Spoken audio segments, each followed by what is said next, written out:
Indian institute of handloom టెక్నాలజీలో చేరాలి అనుకుంటే సుదూర ప్రాంతమైన ఆంధ్రప్రదేశ్ నెల్లూరుకు వెళ్ళాలి, లేదా ఒడిశా రాష్ట్రానికి వెళ్ళాలి. మా రాష్ట్రానికి ఒక ప్రత్యేకమైన ఇన్స్టిట్యూట్ ఉండి తీరవలసిందే అని చెప్పి కేంద్ర మంత్రి పీయూష్ గోయల్ గారి దృష్టికి తీసుకెళ్లడం జరిగింది. వారు కూడా రాజకీయాలకు అతీతంగా ముందుకొచ్చి నిజంగానే హైదరాబాదు అభివృద్ధి చెందిన నగరం, దేశంలోనే 5 మెట్రోపాలిటన్ సిటీస్ ఉంటే ఢిల్లీ, ముంబై, చెన్నై, బెంగళూరు వీటితో పోటీ పడే నగరం హైదరాబాదు తెలంగాణలో ఉంది. తెలంగాణలో ఐఐఎస్టీ ఉండాల్సిందే, మంజూరు చేస్తున్నామని చెప్పి వారు తక్షణమే మంజూరు చేసి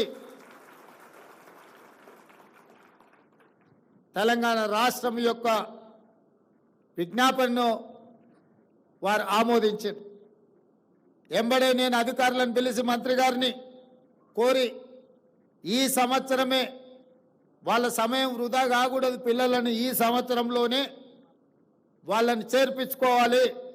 ఎక్కడ ఏర్పాటు చేద్దాం కాలేజీ అని అంటే, కాలేజీ బంగ్లాలు ఇప్పటికిప్పుడు అంటే కష్టం కదా అంటే, నాంపల్లిలో ఉన్న తెలుగు అకాడమీ ఇక్కడ భవనం ఉన్నది అంటే ఎంబడే అక్కడ ఏర్పాటు చేసి మంచి కార్యక్రమాన్ని ఈ సంవత్సరమే మొదలు పెట్టండి అని చెప్పి వారికి ఆదేశాలు ఇవ్వడం జరిగింది.